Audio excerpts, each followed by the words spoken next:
Hello, my name's Sharon Bolt and I'm the founder of Good Dogs, and welcome to this video today.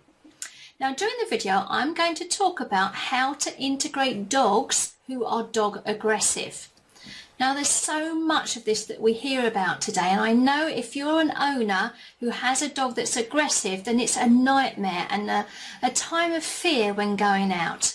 So I'm covering lots of different things in here, and I've got videos to back up the points that I'm making in order to help you with this.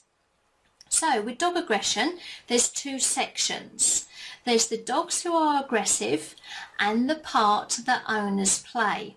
Now you might be thinking, what do you mean the part I play? My dog's aggressive, not me.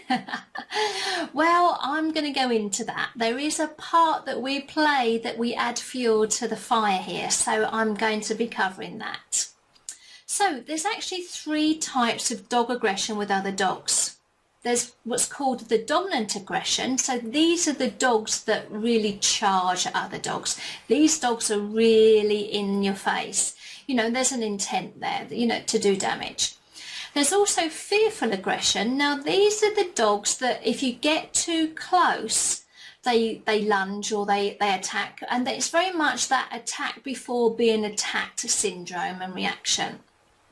There's also the dogs that give the get off warning, which will often be seen as aggression. But these are the dogs that snap in a way that tells the other dogs to get away and get off. Now, bearing in mind, dogs don't speak in the way that we do, so their communication is very much about the growling and the barking. So this is really your dog saying, if this is a dog that you have, this is your dog telling other dogs, no, that's not on, get off, I don't like it. So let's go on to see why this takes place, and let's go through why most dogs only attack some dogs and not others. Because what owners tell me is that, it's not every dog usually that their dog attacks, but why is that? Well, the reason is that when two dogs come together or even approach, that's where it really starts, at the approach. You've got two dogs non-verbally communicating. It's all about the body language. It's all about the eyeballing. It's all about the submissive signals and the dominant signals that they're given. So that's the reason. I'm going to go into that a bit more anyway. Now, size can also be a factor. Some small dogs can become defensive when the other dogs are too big.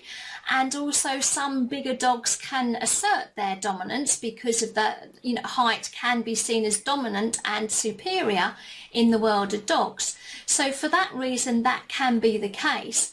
But also it could be that a big dog has been attacked by a small dog before, or vice versa. So now we've got all of that into the mix. So size can very much be a factor within this. Also, if you have two equally confident dogs that are giving off really strong, challenging signals, such as the eyeballing that I was speaking about and the upright body language and the head is held high, if you've got two of these dogs giving that and one is not looking away and submitting, then of course we're going to have some problems. Whereas if, on the other hand, if another dog gives all the calming signals, then of course then it's not going to be quite the same. So this is another reason why some dogs only attack other dogs.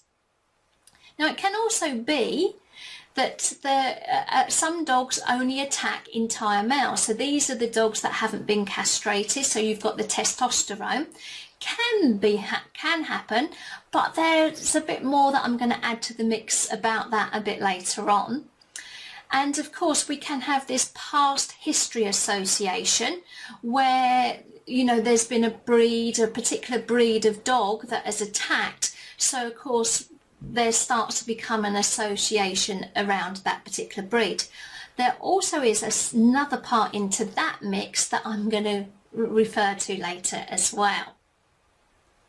So let's talk about this a bit more. So the other reason why some dogs are picked on and others aren't is that some dogs are so submissive that some dogs take advantage of that, and because it can be seen as weakness. So if they're too weak, some stronger dogs can then really go to town on those types of dogs. And also, as I was saying, the eye language is so important. So for example, if you have a dog that has hair, is a breeder dog that has hair that covers the eyes, this is going to be important that you have the hair cut so that other dogs can see their eyes. Or I know some people put it back in a band or something. Doesn't matter as long as those eyes are visible, because what can happen is dogs that do not show their eyes can cause tension in other dogs and consequently make them a target. So it is important that other dogs can see their eyes.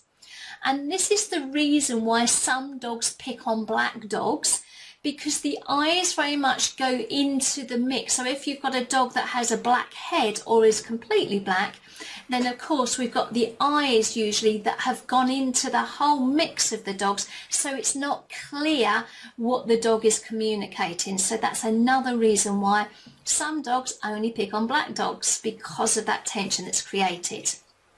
So to help you recognise what's going on, I'm going to go through what are submissive signals that are being given off and what are the more dominant. And by dominant, I mean the strong, challenging signals. So let's start with the submissive signals. So this can be indicated by a lowered body posture, which could also mean sitting or laying down. The ears are back and the eyes are small. The tail is lowered, not tucked under, because that actually indicates fear rather than just the submissive signals. That is fear related, and they will be looking away. So you'll see it that sometimes it's the eyes, sometimes it's the whole head that they look away, sometimes it's the whole body. But they are the signals that's being communicated that, you know, I don't want no trouble, I'm submitting here, I'm not challenging. On the other hand, the more dominant signals is the large, confident body posture. It's the raised head and the raised ears, the large, staring eyes. There's a real glare and a fixation in the eyes. They've got that curled, raised lips, which is very obvious, then the wrinkled muzzle, and the tail is upright. The whole body language is upright. So these are the more dominant signals for you to look out for. So should your dog be giving that, or you see another dog coming towards you, then you know that there's some form of challenging signals that is being communicated with the two dogs. So people ask me, should I muzzle? What's the benefits of muzzling? Is that the right thing to do? And there's two parts to the answer that I give to people. Now, one part is the fact that in most instances, when a dog is muzzled, it does cause them to submit more. It causes them to just come down a notch, because obviously they haven't got the option to bite there. So that can be submissive in itself. Now, I'm not saying for a long-term solution, but initially while you're training with your dog, I think that can be of benefit. But more so, and importantly, that muzzle, if that causes you to relax, if you feel more confident when you're out and if other dogs approach, if you feel that your walk is much better and you're not dreading what might go wrong, then absolutely that muzzle is worth its weight in gold for you. Now, as I say, as an interim period, I mean, I will be going through more things that you can do, but while you're setting up the training session, then a muzzle can be extremely beneficial. And the thing to do is most dogs don't like the muzzle on, so you will work with just giving some frequent repetition. So at home, so it's not that they associate that they've been naughty. You know, you're just putting it on and off in the home, and when you put it off, you put it on, you give some affection, you take it off, and you give affection and give a treat, and keep repeating. So that's a really good way of getting your dog used to that. So thank you very much for joining me on this video, and I look forward to speaking to you again soon. Bye bye.